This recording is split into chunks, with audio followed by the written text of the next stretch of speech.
Olá a todos, eu sou o Rafael e junto com o João nós preparamos uma apresentação com o seguinte tema: Anamnese e questionários pré-participação e de risco coronariano, utilização, importância e modelos. Esse material ele foi desenvolvido para a disciplina de Medidas e Avaliação do curso de Educação Física da FPR, matéria essa ministrada pelo professor Dr. Raul Oziek. Primeiramente então, sobre o que é a anamnese e sua importância. Entende-se que ela consiste em um questionário investigativo que nos informa sobre os hábitos e histórico do indivíduo, sendo fundamental para alertar o profissional de educação física sobre pontos que necessitam de atenção. Ainda, esse questionário permite que a gente observe os objetivos e expectativa do aluno em relação ao programa de exercícios que será fornecido, sendo possível também encontrar perguntas sobre possíveis fatores de risco, sintomas, histórico, entre outros pontos que serão apresentados logo na sequência.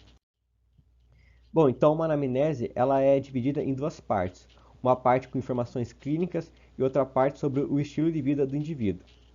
Na parte clínica, é possível encontrar perguntas sobre questões cardiovasculares e questões sobre a condição respiratória do indivíduo. Ainda é possível encontrar questões acerca de problemas ortopédicos, como lesões, cirurgias ou problemas posturais, e questionamentos sobre o estado mental do aluno e se ele faz o uso de algum tipo de medicamento. Já na parte de estilo de vida e uma anamnese, podemos encontrar campos que nos fornecem informações sobre os hábitos alimentares do indivíduo, informações sobre o consumo de álcool e tabagismo. Também podemos incluir questões para identificar a rotina do aluno em seu local de trabalho ou ocupação, ou seja, se ele ficar muito tempo sentado ou se ele ficar muito tempo em pé, e também se ele permanece muito tempo em frente a uma tela de computador ou de celular. Junto com isso, podemos ter perguntas para identificar a qualidade do sono dele. E claro, é fundamental a presença de questionamentos acerca dos hábitos de exercício físico, se ele pratica ou já praticou algum tipo de exercício físico orientado, por quanto tempo, frequência, qual a modalidade favorita dele e também a sua disponibilidade. E também, aqui, claro, entre outras coisas que a gente pode ir adicionando, conforme a anamnese que a gente deseja montar. Explicar então, como uma anamnese ela é estruturada, como a parte para identificação, hábitos, histórico clínico, familiar e nível de atividade física do indivíduo, é necessário frisar que, diferentemente de questionários médicos, a anamnese ela deve ser direcionada para o público geral ou específico, ou seja, sempre levar em conta a idade, sexo do público-alvo, assim como observar se o público-alvo está inserido em alguma condição especial, se ele pratica algum esporte. Então, assim, é muito evidente a necessidade de adaptar e planejar a anamnese de acordo com o nosso público-alvo. Bom, então aqui aí a gente vai estar apresentando então, dois exemplos de anamnese. A primeira, feita para praticantes de ciclismo, e a segunda, aplicada em um ambiente escolar. Na primeira, podemos observar que os campos discutidos anteriormente estão presentes, como a identificação no começo ali, a parte clínica sobre doenças anteriores, lesões, medicações, e também a parte de estilo de vida. Por exemplo, ali tem perguntas sobre tabagismo, sobre o treino do atleta, e nela ainda a gente pode observar perguntas específicas para os praticantes de ciclismo, ou seja, aquilo da anamnese a ser adaptada para o público-alvo escolhido. Então ali tem a pergunta: você pratica ciclismo há quanto tempo? Qual a modalidade, Se é estrada, motorbike ou BMX? Quais os objetivos com a prática do ciclismo? Se a pessoa já participou de uma corrida, qual foi a colocação dela? Então é uma anamnese bem específica para praticantes de ciclismo.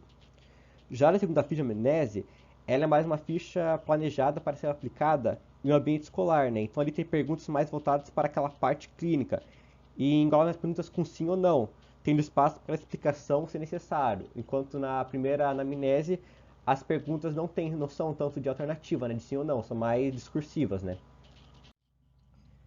Bom, então agora, um pouco explicar, um pouco sobre os modelos de anamnese, vou estar falando mais agora especificamente sobre outros questionários de pré-participação e de risco coronariano propriamente dito.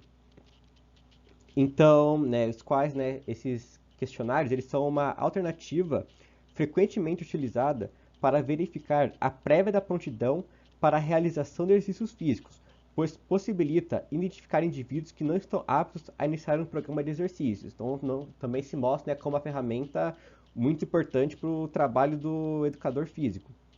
Então, né, dessa forma, né, a aplicação de questionários como o Parquet se apresenta como uma forma eficaz de identificar a prontidão para a atividade física. E outra maneira também acessível de identificar o estado de saúde e avaliar os fatores de risco do indivíduo é a aplicação do questionário de risco coronariano, adaptado da Michigan Heart Association, composto por 8 perguntas. E aqui é claro, né, que existem outros questionários, mas esses dois foram os que a gente mais achou citar nas nossas pesquisas, assim, né, nos artigos que nós procuramos. Então, aqui falando um pouco do Parquet, né, ele é um questionário composto por 7 questões, elaborado para avaliar se pessoas de 15 a 69 anos de idade estão aptas a se engajarem no programa de exercícios físicos sem a necessidade de avaliação médica. E as 7 questões que compõem esse questionário são: primeiro, algum médico já disse que você possui algum problema do coração e que só deveria realizar atividades físicas supervisionado por profissionais de saúde? Você sente dores no peito quando pratica atividade física? No último mês, você sentiu dores no peito quando praticava atividade física? Você apresenta desequilíbrio devido à tontura e/ou perda de consciência? Você possui algum problema ósseo ou articular que poderia ser piorado pela atividade física? Você toma atualmente algum medicamento para pressão arterial e/ou problema do coração? Sabe de alguma outra razão pela qual você não deve praticar atividade física? Então, respondendo essas questões, é dito que, se o indivíduo respondeu sim a uma ou mais perguntas, é necessário conversar com o médico antes de aumentar o nível atual de atividade física. E também é preciso mencionar as questões que foram marcadas com sim para melhor orientação.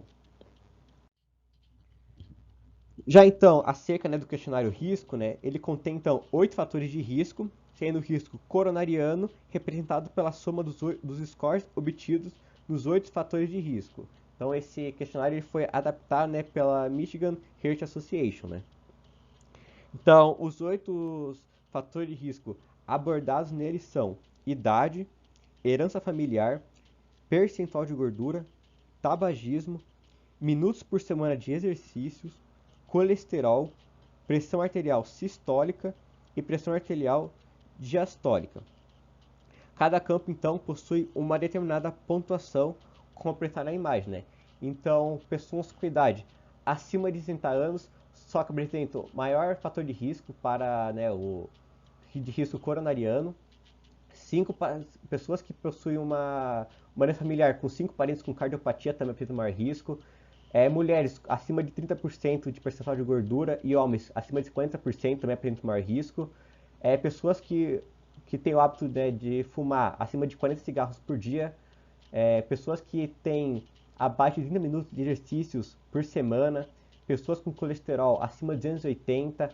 Pessoas com pressão arterial sistólica acima de 200 e pressão arterial diastólica acima de 106 são as que apresentam maior risco, né, de acordo com essa tabela, né? Então, a partir do score final, é possível observar a classificação do indivíduo. Então, essa classificação ela se dá da seguinte maneira: de 5 a 11 anos, o indivíduo é classificado no risco bem abaixo da média. De 12 a 17, no risco abaixo da média. 18 a 25 pontos, risco médio habitual. 25 a 31 é um risco já moderado. E de 32 a 40, a pessoa já está classificada no risco mais perigoso. E ainda, de 41 a 63 pontos, ela está em um perigo urgente, que é necessário então procurar um médico. Tá? Então, aqui, nesse slide, então, né, aqui temos 2 exemplos de aplicação desse questionário. No primeiro, foi a utilização do Parquet em praticantes de academia. Estudo esse, né, publicado na Revista Brasileira de Medicina do Esporte. Já no segundo, foi utilizado o questionário risco para observar a prevalência de fatores de risco coronariano e a prontidão para atividade física em mulheres praticantes de caminhada e corrida recreativa. Estudo esse publicado na Revista Brasileira Ciência e Medicina. Ciência e Movimento, perdão. Na aplicação, então, do Parquet em praticantes de academia, foi concluído que esse instrumento se mostrou parcialmente eficaz na identificação de risco para a saúde, enquanto que no questionário risco, no segundo artigo, foi constatado que as mulheres praticantes de caminhada e corrida recreativa estavam classificadas como risco abaixo da média, sendo os fatores hereditariedade, sexo, sexo e sobrepeso os de maior prevalência. Tá? Então, essa aqui foi dois exemplos que a gente trouxe de artigos, de como esses questionários podem ser aplicados na prática. Bom, então, a partir então, do nosso estudo, nossa pesquisa, foi possível verificar que o questionário Parquet e de avaliação do risco craniano, quando em conjunto com uma anamnese bem elaborada, ela deve então fazer parte do trabalho do profissional de educação física, porque a sua importância, né, é muito evidente. Então, né, dito tudo isso, né, então esses questionários eles possibilitam um diagnóstico inicial, eles permitem que o profissional de educação física ele oriente o indivíduo a procurar um profissional de medicina, se necessário.